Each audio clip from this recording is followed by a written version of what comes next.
Una producción de Troop. Este podcast es presentado por Exdata, el estudio de análisis y visualización de datos más efectivo en México. Es el manual que necesitas para potenciar tus negocios y proyectos a través de los datos. Una producción de Troop. Si quieres convertirte en analista o científico de datos, Exdata, en alianza con Lewagon México, Bootcamp número 1 de programación a nivel global, te ofrecen un descuento especial para poder especializarte en estos temas. Solo tienes que entrar a info.lewagon.com/datashot y enviar tu solicitud. Podrás recibir hasta 10,500 pesos mexicanos de descuento. Daniel Malagüe es abogado corporativo, licenciado en Derecho por la Universidad Nacional Autónoma de México, institución en la que también completó una especialización en propiedad intelectual. A lo largo de su carrera, Daniel ha consolidado una sólida trayectoria en el ámbito del derecho corporativo.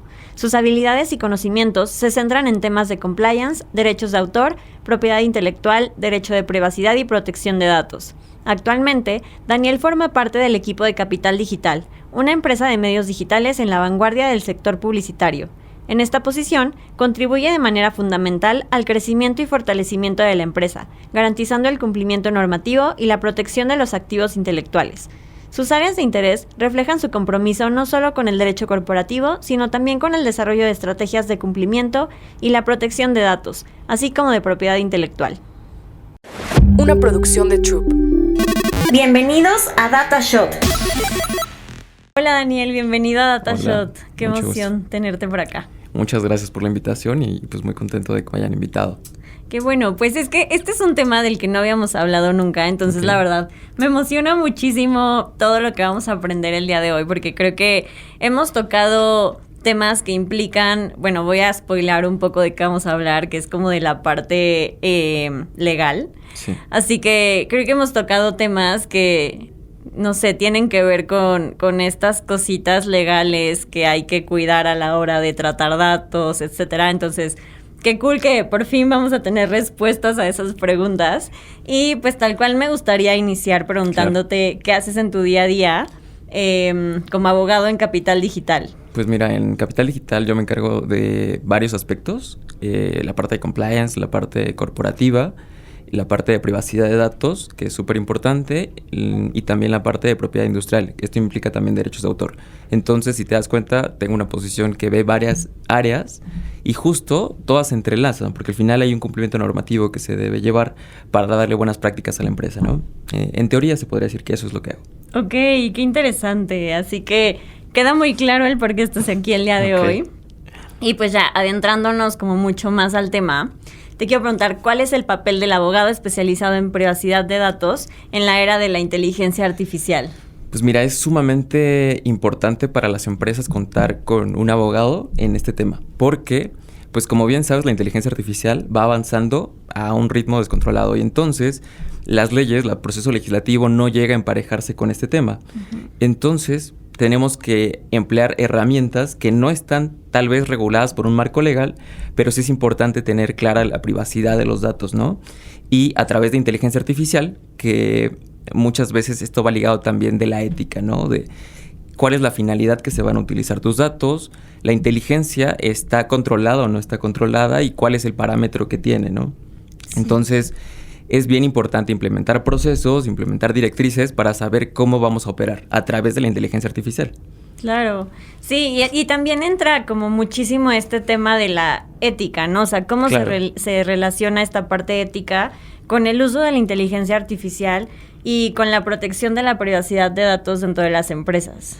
Pues mira, la parte ética es sumamente trascendental porque tiene que ser muy claro el aviso de privacidad, qué finalidad va a tener tus datos, ¿no?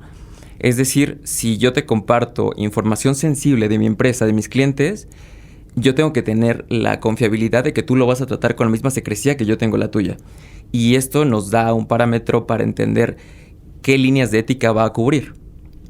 Si tú, tu información personal, digamos, que te la compartes a una institución financiera, lo mínimo que esperas es que no se comparta con nadie más. Uh-huh. En la parte de una empresa funciona de la misma forma. Si a una empresa le compartes información muy sensible que puede ser una competencia directa para otros clientes, pues esperas que no se comparta. Entonces, lo mínimo que esperas de la persona a la que le compartes datos es que la trate como si fuera suya, ¿no? Sí, totalmente. Pero, ¿qué pasa con esta parte de que muchas veces sí. no leemos los avisos de privacidad? Ese es todo un tema porque si te das cuenta, a veces tú cuando descargas una aplicación, abres una página, te despliega el aviso de privacidad, ¿no? O dices, acepto y doy mi consentimiento para los fines que se van a utilizar.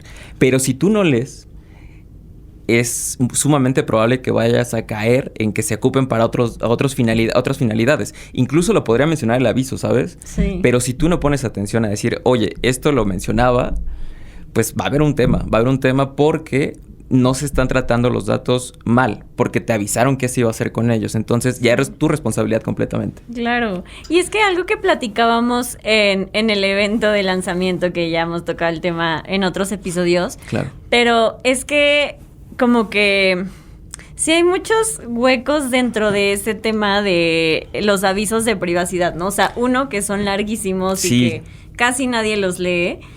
Y también como el que quien hace, o las empresas, o la aplicación, lo que tú quieras, Uh-huh. se puede como aprovechar un poco de ese tema. O sea, de que sabes que no lo van a leer, entonces... Sí, entiendo que justo deja como una laguna a que no lo leas. Entonces, yo creo que la propuesta legal debería ser, vamos a hacerlo de una forma, si bien va a tener todo el documento, pero resaltar como al inicio las finalidades primarias que se van a tener de tus datos. Uh-huh. O sea, los vamos a compartir, no los vamos a compartir, solamente sirven de fines estadísticos, o para una mejor experiencia dentro de la plataforma para ti, pero no se van a utilizar para otro fin. Esto, que puede sonar a veces como muy simple, por lo menos le das el mínimo entendimiento al usuario de qué va a hacer. Muchas veces esto está superado. Por ejemplo, pasa con plataformas como YouTube Kids, me parece que está, que a un niño le dan la posibilidad de que dé su consentimiento. Al niño, si al adulto a veces no se da la oportunidad de leer 20 páginas de aviso de privacidad, el niño menos. O sea, pero ni por error. El niño quiere jugar, acceder a sus videos, ver la música, no sé. Pero no se va a tomar la libertad de voy a ponerme a leer, ni entender qué quiere decir todo eso. Porque si entendemos, está en un lenguaje legal, está destinado a adultos, no va dirigido a un niño. Entonces es mucho menos amigable con el niño. Entonces... este tema se vuelve muy complejo de entender y sobre todo de ejecutar. Por eso te digo, yo creo, a mi parecer, que la forma de poder avanzar en estos temas sería hacer algo muy puntual, o sea, tal vez 5 o 10 puntos en una letra más grande, negritas, donde te digan, se va a utilizar para esto y para esto. Sí. Y aparte el documento completo, ¿no? Sí, se me hace sumamente importante esa parte. ¿Cuál es la importancia de establecer reglas, normas y leyes sobre la confidencialidad de los datos, tanto de la organización como de los clientes? Pues mira, existe a través de la ley el secreto industrial, que digamos que esta es la protección o el punto medular de donde sale todo. De se amparan los NDAs, los acuerdos de confidencialidad, que sirven para que toda la empresa los tenga, todos los colaboradores conozcan que no pueden compartir datos con terceros, que la información que manejan es sensible para la empresa, que incluso en un tema personal, que tus datos no van a ser compartidos con otros usuarios. Es bien importante como entender todo este proceso, ¿no? Que va desde un marco legal y se aplica a través de contratos, de acuerdos de confidencialidad y avisos de privacidad y términos y condiciones. O sea, es como la parte que robustece todo el sistema, pero es bien importante como hacer entender a la persona que lo va a manejar qué tratamiento se le debe de dar y la importancia que tiene en sus manos de estos datos. Sí, claro. Sí, justo en Exdata nos pasa, ¿no? Pasamos por un proceso de certificación en ISO 27001. Okay. Entonces, justo nos decían esta parte, ¿no? Que no nada más es un tema, no sé, tal vez administrativo, sino que toda la empresa se tiene que ver involucrada en lo que esto implica, porque al final, pues todos tenemos que gestionar data tal vez de clientes o incluso como documentos internos que tenemos que cuidar que no salgan de la empresa. Entonces, creo que sí es como mucha educación y pues a todos los niveles de las empresas y a todos los que se involucran con este tipo de información. Claro, es medular para todos los integrantes de una empresa conocer la finalidad que se le da a los datos y el tratamiento que le dan. Te puedo poner ejemplos muy puntuales, ¿no? Hace algunos años pasó en No, justo en pandemia.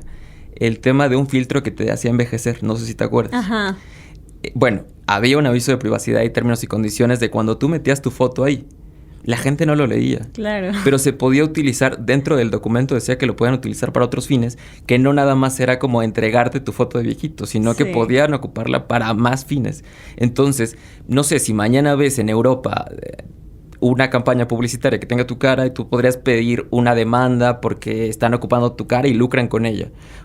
Pues sí, en teoría lo puedes hacer, pero no va a ser procedente porque tú le diste acceso y tú diste tu consentimiento para que se utilizara para ese fin. Entonces, si te das cuenta, estos puntos de no poner atención a eso puede ser un caos. O sea, puede convertirse en un problema muy, muy, muy fuerte. Sí, está cañón. Y justo ya tocas el tema que hace ratito te iba a comentar. Claro, dime. Que es el hecho de que cuando aceptamos, o sea, más bien, si no aceptamos estos avisos de privacidad, pues nos limita al uso de ciertas aplicaciones, ¿no? Entonces... Sí.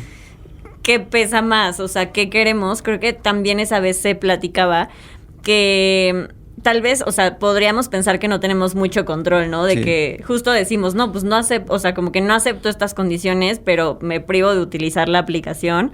Pero, ¿qué podemos hacer como usuarios para como concientizar un poco a las empresas o a quienes tienen como el control para que tengan esas consideraciones y sean mucho más... pues cuidadosos con esta información? Pues mira, qué bueno que tocas este tema porque justo el INAI se encarga de esta defensa. Okay. Y es a través del aviso de privacidad donde tú bien mencionas que a veces das permiso o pauta para que puedan utilizar tus datos, ¿no? Pero existe algo que se llaman derechos ARCO. Okay. Acceso, rectificación, oposición y cancelación de tus datos. Okay. Todas las empresas por el INAI, o más bien por la legislación mexicana, están obligadas a, en su aviso de privacidad, incluir estos derechos, que le dan al usuario la facultad de decir, ¿sabes qué? Sí quiero acceder a la plataforma, pero me quiero poner a que utilices mis datos para este fin. Uh-huh. ¿Qué pasa? Que a través del INAI se lleva como la regulación y el proceso de que tú lo implementes en tu empresa. Pero si la empresa no cumple con esto y tú le llegas porque en todos los avisos de privacidad hay un correo de contacto donde tú te pones en contacto con ellos, para valga la redundancia, para decirles, oye, no me interesa que ocupes para esto mis datos. Uh-huh. Si la empresa hace caso omiso, el INAI entra. Ahí es donde tú metes tu queja con el INAI, entra un proceso de investigación y pueden imponer multas. ¡Órale! Y entonces sí hay una protección real. O sea, realmente debería de tener el usuario claro de que sí se va a tratar sus datos con las finalidades que él quiera. Por mucho que el documento menciona que se va a ocupar para otros fines, también incluye los derechos ARCO. Y entonces se puede oponer a que hagan mal uso de los datos que él no quiere. Órale, eso está buenísimo y creo que casi nadie lo sabe. Sí, y justo, bueno, el documento del aviso de privacidad lo menciona, pero a veces no tiene la claridad para darte a entender que tú puedes oponerte a eso, ¿sabes? O sea, es algo bien importante y creo que sí, justo la gente no lee a veces y esto no lo conoce. Pero existe una finalidad para que no ocupen mal tus datos. Está buenísimo, porque sí, o sea, al final sí estás teniendo como un poco ese control de que sí quiero utilizar esto, pero con ciertos límites, ¿no? Sí. Buenísimo. Y funciona para todo, absolutamente para todo. Ya, ok, perfecto. Y bueno, voy a seguir un poquito por la línea que estábamos, pero ¿qué retos existen o van a existir con el uso de la inteligencia artificial como posibles soluciones y qué tanto va a afectar o atacar como la vulnerabilidad de los datos? Mira, este es un tema bien importante porque, como te comenté diciendo, la inteligencia artificial va muy rápido. Uh-huh. Y regularmente el proceso legislativo nunca va a emparejarse. Entonces siempre vamos a tener leyes que no estén como al día de cómo va el ritmo social. El ritmo social es muy acelerado, la tecnología es muy acelerada y la ley va un paso atrás siempre. Entonces sí existe un problema real de cómo atacar y cómo entender la inteligencia artificial para que sea una herramienta y no un facilitador de cosas. Uh-huh. Entonces, a mi parecer, lo que ya existe, bueno, no existe, pero está en proceso, es una inteligencia artificial que detecte qué haces con inteligencia artificial. Okay. Es decir, si tú generas un proyecto, una presentación a través de inteligencia artificial, tendría que existir el tema de reversa, de saber cómo lo llegaste a hacer. Si lo hiciste tú, no lo hiciste tú. Uh-huh. ¿Por qué? Porque entonces no sabemos quién está ocupando realmente la inteligencia y con qué finalidad. Entonces, a ti se te vuelve un problema porque posiblemente contratas a alguien para que realice algo y lo hace a través de una herramienta, entonces no es la finalidad que tú persigues. Y sobre la vulnerabilidad de los datos, pues es bien importante el aviso de privacidad, que esté bien entendido y a través de lo que platicábamos. La gente a veces como que no se instruye qué va a hacer con estos datos. Uh-huh. Porque a veces en una plática se te puede salir, oye, en el trabajo vi este tema de un cliente potencial. Y no sabes si alguien de ahí, un amigo, un invitado, sea un cliente competitivo para ti. Claro. Entonces le estás compartiendo información sensible por no entender el tratamiento que le tienes que dar. Entonces, sí. Me parece fundamental que primero se establezca bien un marco legal, una normativa dentro de una empresa, directrices que te digan cómo hacerlo. Y segundo, cómo llegar a interactuar o tener un diálogo muy abierto, pláticas, cursos con todos los involucrados para que entiendan qué no deben hacer y qué sí pueden hacer. Porque si no, se va a volver un caos. Y siempre va a ser vulnerable los datos. Podemos platicar de casos, por ejemplo, el tema para generar el CURP, uh-huh. Gobernación le pidió al Instituto Federal Electoral el registro de todos los votantes, ¿no? Uh-huh. Y esta información, digamos que las personas que estaban encargadas de tenerla y de darle el tratamiento correcto, no lo hicieron y lo vendieron a una base de datos en Estados Unidos. No inventes. Entonces, imagínate que tus datos sensibles estén pues, en todo el mundo. Sí. No sé si te pasa, obviamente creo que sí, pero recibimos, no sé, en el mes 20 llamadas de información para abrir una apertura de crédito, para un seguro de gastos médicos, para una mejor información o para un apoyo escolar. Y tú dices, ¿cómo si yo no pedí nada? Lo correcto, lo mínimo que quieres es que si yo solicito, no sé, una maestría, un doctorado, esa institución no comparta mis datos, o sea, solamente me dé la información de lo que estoy pidiendo. Claro. Pero no es así. Comparten los datos, no entienden el proceso de confidencialidad que deben de tratar y llegan a 1,000 usuarios, a 1,000 personas, a 1,000 plataformas que en el día recibes llamadas que no requieres, que no solicitaste, pero es por lo mismo, porque no se entiende la confidencialidad de tu información. Sí, que 1,000 veces no sabes ni cómo obtuvieron tus datos. Exacto. Con certeza, ¿no? De que quién fue quien filtró esta información. Claro. Sí, está cañón. Y también lo que decías hace ratito de la parte de inteligencia artificial, igual hemos tocado como este tema antes, de cómo estamos siendo justo muy como reactivos de que, pues ya se presentó esta problemática, hay que hacer una ley o no sé, hay que actuar como para que no vuelva a pasar. Pero sí como que no se tiene tanto control de que esas son las posibilidades que hay, ¿no? O sea, no sabemos hacia dónde vamos. Exacto, porque la inteligencia artificial crece en desmedida proporcional a comparación de un marco regulatorio. O sea, ¿cómo le creas una ley a algo que todavía ni siquiera tiene bien sentadas las bases? Me parece que justo la mayor parte de plataformas de inteligencia artificial se acotan a que su información llegue hasta 2021, ¿no? Creo que ahí es donde dicen que no tienen más resultados porque a veces no tienen actualizadas las bases de datos. Sí. Pero si te pones a pensar de 2021 para atrás, tengan toda la información, es brutal. O sea, toda la información que está ahí es demasiada. Entonces, ¿cómo le pones un límite a qué puedes hacer o qué no puedes hacer con inteligencia artificial cuando va creciendo tanto? O sea, va creciendo en la medida de las necesidades, de que tú lo alimentas, porque muchas veces funciona en la medida en la que tú le generas una pregunta, un cuestionamiento, te va arrojando más y más información, que sí, seguramente tiene la información, pero la forma en la que tú lo cuestionas es como la va realizando y va haciendo otros razonamientos. Y ahí es donde se complica todo, ¿no? Y entonces me parece que de la parte legal lo que podemos proteger es a través de medidas de seguridad, de confidencialidad, de qué se puede hacer con esto, ver cuál es el marco legal o por lo menos dónde se están situando para obtener la información. Me parece que en algún punto el tema legislativo, el tema legal, va a tener que empatarse con la inteligencia artificial. O sea, aprovechar la inteligencia artificial para que te ayude a entender qué puedes y qué no puedes hacer. Sí. Pero tristemente vamos a llegar a que las dos cosas funcionen a la par y que se valga una de otra. No está mal, porque al final creo que son herramientas complementarias, pero no tendría que ser totalmente la inteligencia artificial la que te brinde todas las soluciones. Sí. También tiene que estar la parte de nosotros de poder apoyar y crear estas. Sí, y también de lo que comentabas hace ratito, como que me causa mucha intriga. ¿Qué onda con ¿cómo se le dice? Como ¿Cómo se dice cuando, o sea, ya sé, la propiedad intelectual de lo que te da la inteligencia artificial? O sea, ¿y qué? O sea, como el caso que decías, ¿no? De que, a ver, yo contraté a alguien y esta persona lo hizo con inteligencia artificial. O sea, ¿y qué pasa? ¿Quién es como el autor verdadero? Híjole, ese es todo un reto. Actualmente es un reto porque, mira, la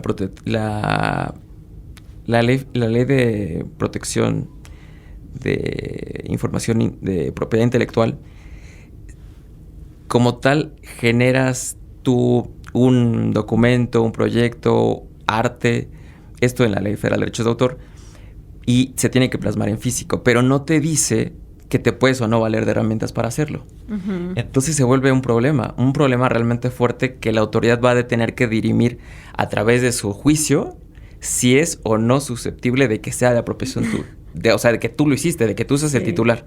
Y eso está muy complicado, pero muy complicado porque si bien tú das todos los algoritmos para que te genere la información o la canción, la letra, la imagen, ¿cómo determinas qué es tuyo de la inteligencia artificial? Y también tengo como una duda, porque a ver, ahorita todo mundo usamos ChatGPT para un chorro de cosas, ¿no? Para apoyarnos con cosas creativas o, pues, no sé, para actividades de nuestro día a día que antes eran como mucho más talachosas, diría yo. Entonces, ¿qué pasa con el contenido de esta información? O sea, cuando haces uso de que, por ejemplo, antes se citaban, no sé, libros, lo que sea. O sea, ahora que todo está saliendo de inteligencia artificial, ¿qué pasa con eso? Pues mira, en teoría, el que lo genere la inteligencia artificial, pues le debería pertenecer a la inteligencia artificial. Ahora, si bien, como lo hemos ido abordando, la inteligencia artificial debe funcionar como herramienta, no como el facilitador. O sea, no te debe generar una tesis, ¿no? Ajá. Porque, digamos, antes justo la forma de entender si realizabas o no un documento era compararlo con otras tesis, saber si habías plagiado o no de un libro, pero corremos el tema con la inteligencia artificial de que a veces los datos pueden ser falsos, ¿sabes? Sí. O sea, como está llena de toda la data que existe en todos los servidores, posiblemente a veces como en Wikipedia, que tú tienes la facultad de editar, subiste algo falso y a Wikipedia le pareció que eso se puede llevar con tu tema y sube información falsa. Tú al final presentas un documento que no tiene sustento de ningún tipo. Sí. Y lo que muchas veces, digamos, si te vas, ya ahorita podría aparecer la prehistoria de cuando te piden una tarea, ir a la biblioteca y hacer tu investigación, leer el libro, haces tus notas y de ahí vas sacando tu información. Posteriormente fue a través de internet, ¿no? Que buscabas tu información y de ahí vas sacando. Uh-huh. Pero no estamos entendiendo como herramienta, sino como un facilitador. O sea, ya parece como deidad ChatGPT de que todo lo que te diga es cierto. Y no, tendrías que considerar que tiene un margen de error, ¿no? Sí. Porque toda la información que está arriba puede ser fiable, pero algunas no. Entonces tendrías que entender que lo que está ahí te puede servir de herramienta para que tú a su vez busques otras fuentes y puedas comparar si realmente es o no cierto lo que te está diciendo ChatGPT. Uh-huh. Entonces, pues evidentemente lo que a veces puede considerar un plagio, al final incluso podría ser algo que ni siquiera es cierto, y eso ya es un tema mucho más grave. Sí, no, bueno. No tiene mucho, hace unas semanas pasó un abogado en Argentina presentó una demanda que se la pidió que se le hiciera a ChatGPT.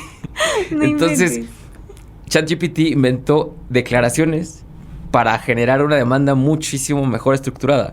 Pero estaba mal, porque no era cierto las declaraciones, los hechos no eran ciertos. Entonces, cuando la presentan al juez, evidentemente tuvo que decir el abogado, pues sí la generé a través de inteligencia artificial. Y pues ni modo, o sea, decir lo hice mal y pues ya la desechan tu demanda.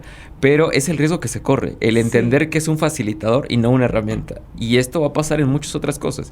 Ya lo comentábamos, por ejemplo, con el tema de obras, de que es un reto para la autoridad determinar. Tú le pusiste todos los elementos para que te generara algo, ajá, ¿no? ¿La obra realmente te pertenece a ti? Yo tengo la duda, o sea... Híjole, no. Ay, sí. No sé. Pero está en función de tus ideas. O sea, tal vez el tema de no haberla plasmado, dibujado, pintado, lo que sea, no te quita la autoridad de haber pensado que existiera. Sí, exacto. Y este es un reto bien importante que no sé si se va a regular a través de la inteligencia, de la Ley Federal de Derechos de Autor, o sea, ¿cuál va a ser la autoridad para determinar? ¿Sabes qué? Si lo hace la inteligencia artificial, no procede. En Estados Unidos ya hay casos que se ha determinado que no le corresponde al autor. En copyright no le corresponde a la persona que llenó los datos y no le pertenece a la inteligencia artificial. En México tenemos un sistema diferente al de Estados Unidos y para que se plasme una obra, para que exista, se debe plasmar en un elemento físico. Entendiendo que lo digital no es físico, si lo imprimes y tú lo calcas o lo copias tal cual, ¿ya te da la posesión, la titularidad? No sé, ese es un reto y un tema que la autoridad va a tener que determinar si es o no susceptible de ser tuyo. Sí. Pero es un reto, o sea, es un reto entender, claro. Está bien difícil de entender. Hay un buen de cosas que a considerar al respecto.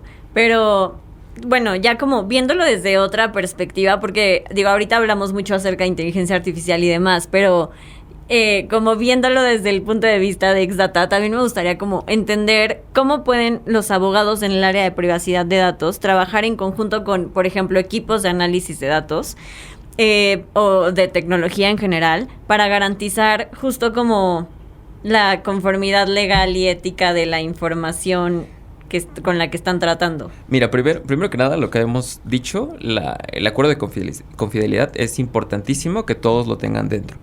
Pero segundo, la información que tú recibes o toda la data que tienes, que le vas a dar un uso para que se pueda utilizar otro cliente, un proveedor, lo que sea, tú tienes que ser muy claro y entre la parte legal y la parte informática tienen que crear una política interna, una política que le vas a compartir a tu vez a tus clientes para decirle, mira, los datos son obtenidos de tales fuentes, ¿no? Tales fuentes ya fueron verificadas. Y a partir de estas fuentes y de estos datos que estamos recolectando, vamos a tener estos usos que le vamos a dar a tu información y de acuerdo a lo solicitado vamos a trabajar en esto y en esto y en esto. Pero va a tener que ser un trabajo conjunto, integral entre la parte legal y la parte de datos para poder establecer políticas. Si bien no van a tener como tal el apego constitucional, porque te digo, vamos un poco desfasados, sí tiene que existir internamente los procesos que quiere seguir. O sea, como la parte directiva, saber que no están violando datos, que lo están obteniendo de manera legal, consciente, que no han violado ningún tipo de aviso de privacidad ni de derechos, y que entiendan que a su vez existe también lo que te mencioné de los derechos arcos, que alguien se podría oponer a que traten esa información. Y una vez que tienen todo este blindaje, ya pueden trabajarlo o poderlo pasar o crear algún proyecto a través de esto. Pero siempre va a ir de una estrecha colaboración. Ya, ok. Y entonces, digamos, para la parte de entrega de resultados, no sé cómo abordarlo, pero ¿qué medidas pueden tomar las empresas para fomentar una cultura de privacidad de datos en todas las áreas de la organización? O sea, tanto dentro de la organización como justo en esta interacción con clientes y demás. Mira, primero que nada, lo que te comentaba, a veces es importante desde que entras a una empresa que te expliquen como todo el proceso que realiza, ¿no? Este es nuestro aviso de privacidad, nos manejamos con estos fines, pero además en el transcurso del trabajo a veces como que se pierde un poco el hilo de cuál es el protocolo a seguir. Entonces me parece que va muy de la mano de estar dando cursos, pláticas integrales con todos los equipos para que entiendan cuál es la finalidad que se va a llevar, cómo va a ser la protección de ustedes, o sea, que no se salga del marco, porque si en algún momento por el ritmo de trabajo que puede ser muy acelerado, se te puede ir un poco la idea de qué tenía que hacer yo con esta información o qué no podía hacer con esta información. Entonces va muy de la mano de tener políticas internas muy rígidas, colaboración con todos los empleados o con todo el equipo y también establecer procesos como de evaluación. Muchas veces generar auditorías internas nos ayuda mucho a detectar, oye, aquí hay un riesgo porque puede haber una vulneración de datos, ¿no? Esta parte de la empresa o esta parte del equipo no está llevando el tratamiento que implementamos en un inicio. Entonces, una auditoría interna nos puede prevenir de muchos problemas futuros con posibles clientes. Entonces, yo creo que es desde adentro para que lo puedas exteriorizar. Y a través de todos estos procesos que serían varios mecanismos que vayas implementando, pero sobre todo que no dejes pasar tiempo sin actualizarte. Porque, como lo estamos viendo, la inteligencia va rapidísimo y la protección de datos tiene que asegurar que se trate bien la información, o sea, que haya este respaldo y esta secrecía. Entonces, van a ir muy de la mano, pero tú tienes que estar en constantes actualizaciones, tanto de la parte legal y hacerle llegar a todos los equipos todo lo que estás como poniendo al día. No nada más como sabes, subo el archivo y lo tengo ahí, sino te lo comparto a ti para que entiendas cómo se debe tratar. Sí. ¿Y hay alguna herramienta o solución o algo así que nos ayude como a asegurar que esto se puede llevar a cabo? O sea, como en temas de trazabilidad o algo así, que no exista no sé, subí el archivo a la nube, ¿qué tan seguro es eso? O como acceso de todos los colaboradores, etcétera. Mira, como tal, son procesos internos de cada empresa. Por ejemplo, te podría platicar un poco que se tiene la idea a través de blockchain de poder resguardar la información, porque justo como bien lo mencionas, ahorita lo subes a la nube, ¿no? Uh-huh. Pero en su momento era el tema de, no sé, tener una caja fuerte, un archivo o contratar una empresa que se encargue del respaldo de la información. Ha avanzado y la mayor parte de trabajo hoy en día lo entendemos que es desde el punto de vista digital. Entonces, esta información que se encuentra de forma digital, pues ya no la respaldas como tal en una caja fuerte porque no tienes nada, ya todo es intangible. Entonces, si tú tienes tu documentación en una nube y no sé, en algún momento te la roban, te hackean, pues ya no es segura tu información. Entonces, y no sé, puede ser el tema de un secreto industrial que sea algo fundamental para que tu producto siga existiendo y tiene un precio y un posicionamiento a nivel mundial o nacional por la información que respalda. Si te das cuenta, no lo puedes guardar en una simple nube, tiene que tener una seguridad más grande. Y es algo que se está tratando de implementar a través de blockchain, que funcione con varias bases de datos que no sea vulnerable, que tengas acceso a ella, pero también que tengas esta protección. O sea, digamos, esto no está dentro de las cuestiones más comunes que se hacen, pero es una visión que se pretende llegar, ¿no? Sí. De que sea impenetrable toda esa información. Ya. Y a mí me encanta ese tema, o sea, como toda la parte de lo que se está construyendo en Web3 y con blockchain y demás, y creo que abre muchas puertas y también pues otras como dificultades o riesgos dentro del proceso, porque pues al ser algo nuevo y demás, pero como relacionándolo mucho con lo que hemos platicado a lo largo del episodio, siento que también como que ayuda a cerrar estas brechas, porque, no sé, como que el hecho de utilizar blockchain sí te ayuda a entender quién tuvo acceso, en qué momento, qué se hizo con esos datos o, no sé, con lo que manipules dentro de. Así que creo que sí puede ser como una herramienta que pueda facilitar mucho el avance. Claro, yo estoy en esa idea de que también puede ser una herramienta que funcione y que sea algo que no lo pensemos tan a futuro, ¿no? Que sea algo mucho más viable para una empresa entender que ahí puede ser el respaldo de esa información.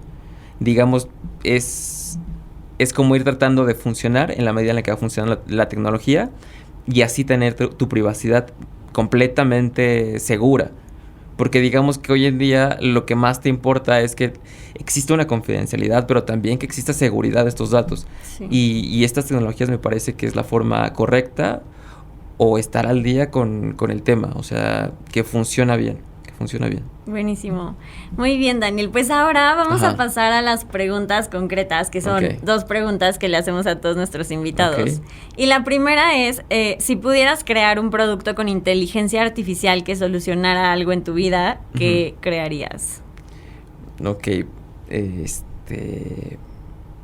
A mi parecer una agenda podría ser muy funcional. O sea, un tema como, sabes, que te pueda detectar alertas, que te pueda detectar como todo lo que va funcionando dentro de mi aspecto legal, procesos de demandas, procesos de renovaciones marcarias, registros de derechos de autor, como alertas, esto funcionaría muy bien.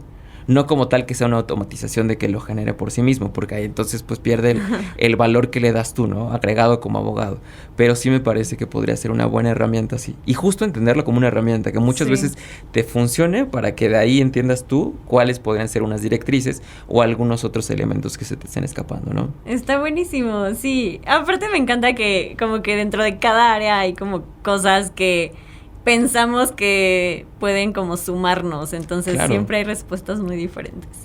Y la última pregunta es, hablando de datos, ¿cuál es el dato que más te ha volado la cabeza?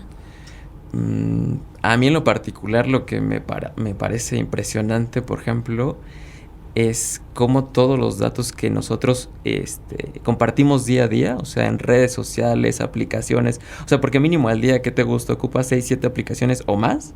Sí. Y en todos estos estás involucrando para que te den tu comida, tu dirección, cuenta bancaria.